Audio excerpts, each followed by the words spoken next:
how to create an account on Character AI. Hello and welcome back to our YouTube channel How To Tutorials. In today's video, I'm going to show you how you can create an account on Character AI. Character AI is an innovative chat box web application.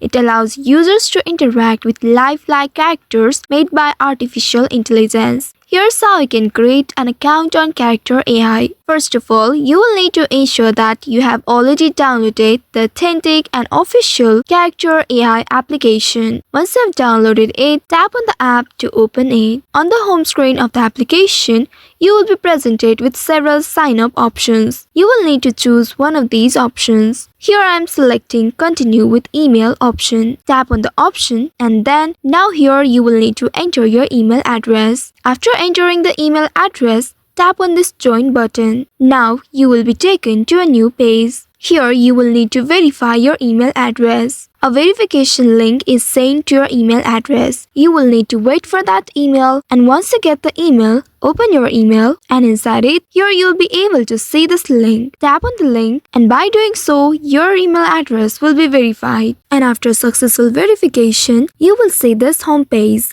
At the bottom, you will need to allow the notifications to Character AI. Tap on the Allow button and then you will see you have successfully created an account on Character AI. Tap on the profile icon at the top right and then there you'll be able to see your profile page. So by following these steps, you should be able to create an account on Character AI. I hope this tutorial was helpful. If yes, don't forget to like, share and subscribe to our channel. Also hit that bell icon to never miss any updates from us. Thank you for watching.